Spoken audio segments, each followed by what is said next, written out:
We will continue studying the muscles by discussing the muscle performance, which to a great extent depends on how the muscles produce energy for the muscle contraction. And as I told you before, energy is absolutely essential. The muscles cannot contract without energy, and they use it in the form of ATP, universal energy molecule of the cells. ATP can be produced by two different mechanisms. One is anaerobic respiration, and that means that ATP is produced without oxygen, and aerobic respiration, production of ATP in the presence of oxygen. In this process, the nutrient, glucose, the sugar, is burned. It's not a real burning, but it's a similar process using oxygen, and that results in the formation of carbon dioxide as we exhale, water, but it also produces energy, and this energy is stored as the molecules of ATP. But to compare anaerobic respiration and aerobic respiration. So anaerobic, in the absence of oxygen. This is a very fast reaction, but unfortunately it's not very efficient because it requires a lot of glucose and not so much ATP is produced if we compare it to aerobic respiration with oxygen. And as a byproduct of this reaction, lactic acid is formed. And lactic acid is not really healthy for the muscles. It slows down the muscles and it causes the muscles pain and it damages the muscles. Aerobic respiration, again, that's when the cells use oxygen to burn glucose and to produce energy and to store it as ATP. It's a slower reaction, but it's 16 times more efficient than anaerobic respiration. But it also requires continuous supply of oxygen. So let's say you are going for a run. Where would you find the energy for your muscles to perform this run? And you already have some ATP in your cells, which is enough for the first 3 to 6 seconds, so not that much. Next 8 seconds, there is another mechanism that we're not going to discuss, but it exists in cells. It allows to produce, it uses special component called creatine phosphate that can be used to synthesize ATP. But this is only for another 10 to 8 seconds. So cells need ATP. So for the next 40 to 90 seconds, so again, it's not a very long time. It's like a minute and a half, less than a minute and a half. Glucose is converted into the lactic acid with the production of ATP. So this is when anaerobic respiration is used for the production of ATP. Again, it's fast reaction. It doesn't require ATP, not especially efficient, but it gives you the energy when you need the energy immediately. And only about 2 minutes of exercise, your muscles finally switch to aerobic respiration. Slower, but much more efficient way of produce energy for the muscle contraction using oxygen. And normally that's how the muscles produce energy. Take glucose, burn it with oxygen, release energy that can be stored as ATP, and then use ATP for the muscle contraction.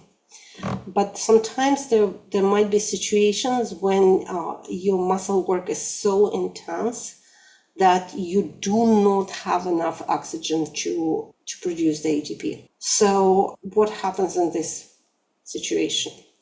Muscles or any cells, if we talk about it, but in this case, muscles cannot exist without energy. They will start dying very fast if they don't have energy. So they have nothing else to do but switch back from aerobic respiration to anaerobic respiration. Even if it's less efficient, even if it produces lactic acid, the cells do not really have a choice. And muscle cells can't do this. they can switch to to anaerobic respiration, and they do it.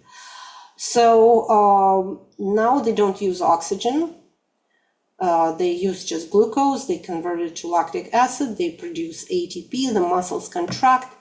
Lactic acid is accumulating in the muscle. And then after a while, when enough lactic acid is produced by the muscles, it starts to stop the work of the muscle. It kind of poisons the muscle and it stops contracting.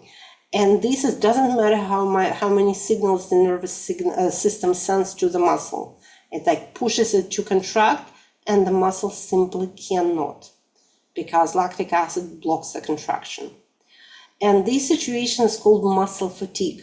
So we all know what fatigue. I felt so much fatigue, like we all know what it means in the regular life. But when we talk about muscle contractions, there is a very clear definition. It means that your muscles do not contract even if they're constantly stimulated by the nervous system. How does it end? Because your muscle doesn't contract, or it contracts like less fibers are contracting, it gives time for the oxygen to come back, because they're not working, they're not using that much oxygen for the production of energy. So eventually the blood carries enough oxygen to the muscles, and muscles again switch back to oxygen respiration, to aerobic respiration, and continue to work efficiently. So very interesting mechanism, because it looks a little bit counterproductive. It's like, why does the muscle shuts down itself? But it does make sense, because too much of lactic acid will actually damage the muscle. So sometimes also the muscle fatigue can be caused by the imbalance of various ions in the cells. But just one thing I wanted to tell you, because for many years it was believed that if your muscles get sore on the next days after they exercise, that's because of the accumulation of the lactic acid in the muscles that continues to hurt for the next day. And actually it was proven that it's not true. This situation when your muscle accumulates lactic acid, it lasts only for minutes. So the pain on the next day is probably because of this micro traumatic damage to your muscles, but not the lactic acid. So it does slows down the muscle. It might cause the pain, but it would not last for 24 hours. Let's say you successfully exercised, you continued, or you finished your run, and then you stopped running. So the question is, why are you still breathing very heavily? Like, you don't really need that much oxygen. You are not running anymore. Your muscles are not working. So why this heavy breathing? And that's also it's also called excess post-exercise oxygen consumption, EPOC. Or sometimes scientists say that you're paying the oxygen debt. So what do they mean? It means like while you're exercising, you're losing the reserves of oxygen. They have to be replenished. There still can be lactic acid. It should be eliminated completely from the muscles. You completely, not completely, but you used your stores of glucose in the forms of glycogen. So they have to be replenished back. And remember, you had some ATP in the beginning, and so you had some creatine phosphate in the beginning, some reserves that you used for 12 seconds, 15 seconds. They have to be resynthesized, and that all requires oxygen. So even if you stopped running, you still kind of owe oxygen to your body. You have to breathe in to replenish it. And now we'll talk about muscle performance itself, because it's very much depends on how your muscle fibers produce the energy. So muscle performance, you can describe by the force, as how strong your muscles, how much tension they can produce, and endurance, for how long they can produce this tension. And that depends on two things. Of course, it depends on your physical condition. The more trained you are, the better you perform. But it also depends on your genetic background and the type of muscles fibers you have. So if you cut across the muscle and do some procedures, do some type of staining, that's what picture you will see. You will see that you have different types of muscle fibers or muscle cells in your muscles. And these difference is related to how the cells prefer to generate the energy, to generate the ATP. So there are slow muscles, and here you see that with the letter S, or they're called slow twitch muscles, and they're darker, they're red muscle fibers. You can see white muscle fibers, and they are called fast twitch, and something in between, intermediate, or here intermediate. So let me compare slow and fast fibers. So slow fibers, they are much more efficient at producing energy by aerobic respiration. So they use oxygen. They prefer to use oxygen to generate ATP. They're smaller, they're darker in color, and they contract slower than fast twitch fibers. But unlike fast twitch fibers, they can do it for longer. They can perform continuous exercise over a long time, which means also they would say that they're resistant to fatigue. And that also means that they are better in the endurance exercises, like say, I don't know, swimming or running, like long distance running. Fast muscles, fast fibers, fast twitch fibers, they are better at producing ATP by anaerobic respiration. They produce it and break it. They are larger in diameter. They have more glycogen, which means they have more glucose. They're paler in color. They are very high, they're very fast contracting muscles and fibers, but they fatigue rapidly. They can perform really well, but they don't perform for a long time. And that means that these fibers are better in generating strength, like bursts of strength and speed. So normally you will find them mostly in muscles of the arms and the legs, while the slow twitch muscles, the one that's resistant to fatigue, you will find a lot of them in muscles that support the posture, like for example in the neck or in the spine, because you have to hold your head up for the entire day. Maybe it's not very severe exercise, but it's at least 12 hours a day. And that distinction between the types of muscles and how many muscles of these fibers of this type the person has, that determines the athletic performance of the person. So again, slow twitch, they are better for something that requires endurance, like marathon runner. Fast twitch, they are better for the people who do very short but various exercises, but that require a lot of muscle work. Like for example, sprinters, the people who run very short distances, or people who lift the weights, because they don't have to lift this weight for 3 hours. They have to do it just like one lift and that's it. And typically the ratio between slow and fast twitch muscles is genetically determined. So, and here you see the picture that shows different types of fast and slow twitch fibers in different type of athletes. From world-class sprinter, and you see it's mostly fast and intermediate and very few slow twitch muscles, to the extreme endurance athlete, which has mostly slow twitching endurance fibers and much less of intermediate and almost no fast twitching fibers. So again, like if you will be much better running long distances like marathons if you have a lot of slow twitch muscles. Here that's like the one that's darker. I would say if you're an average person, your muscles will be probably like this. like 50-50. And if you're a sprinter, you will perform much better if you have mostly fast twitch muscles, because you don't have to run for a very long time. It's a very short distance, but you have to run it really fast. So what I'm seeing here is that some people do have genetic advantage and predisposition to certain types of sports. So if you have this build-up of your muscles, you will never be a world-class sprinter.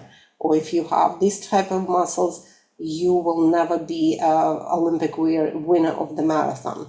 It doesn't mean that you cannot do it. You can do it, and you might be very good, but you will never get to the top level simply because of how your muscles, with the structure of your muscles. Can this be changed? Because that sounds like a little bit depressing. It actually can be, muscles can be trained. It can be trained in two ways. So you can do aerobic exercise or endurance exercise, and this is walking, jogging, swimming. Again, maybe it's not highly intense exercise, but it takes time to do. So these types of exercises increases endurance and increases coordination. It promotes development of blood vessels that will bring the oxygen to your muscles.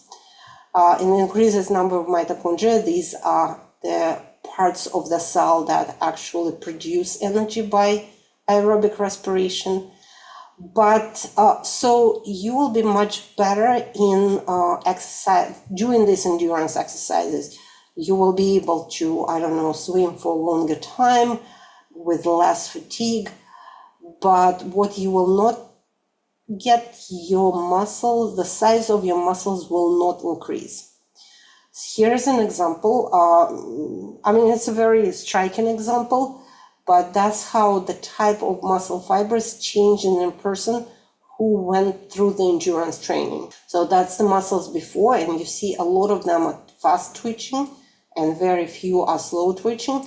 And after endurance exercise, this person has a lot of endurance fibers. So you can train your muscles. What if you do different type? What if you do resistance exercises like weightlifting? And this type of exercise builds strength. It doesn't build endurance, but it builds strength. And what happens to the muscles? That's the muscles of the same person, and it's the same scale.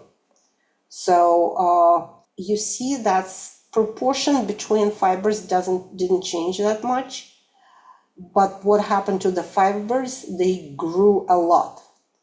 They went from this size to that size. And that increases the strength of muscles because you simply have more units to contract, sorry.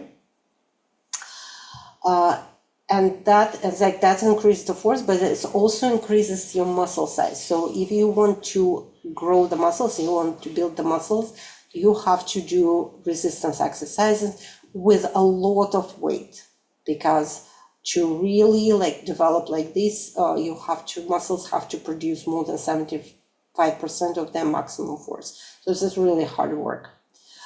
So there will be more fibers, and the fibers will be bigger, and your muscles will bulge. How healthy is exercising? Obviously exercising is a very healthy thing, but how much do you need to exercise?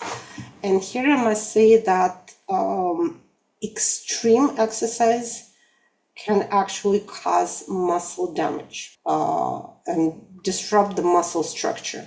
And I've been a witness to it because I happened to study the endurance athletes, and we took the biopsies, we took their muscles before and after their competitions, and their muscles were extremely ruined after this. But it doesn't mean that you have to stop the exercises. So I'm not a supporter of extreme exercise.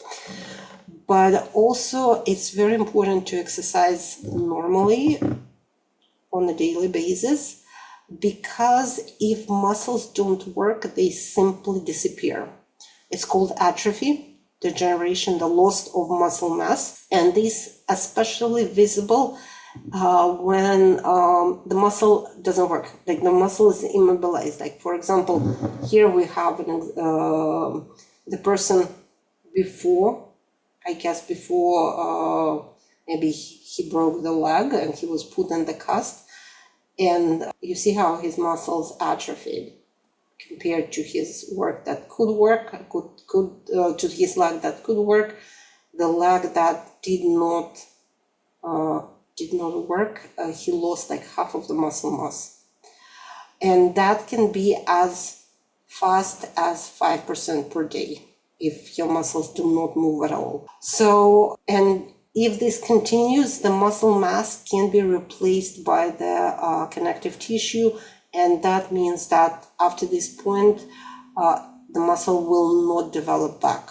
So that muscle is lost forever. So please exercise. It's not good only for the muscles, it's good for your overall health. So I think that's it for the topic of muscles, and next time we'll talk about another system.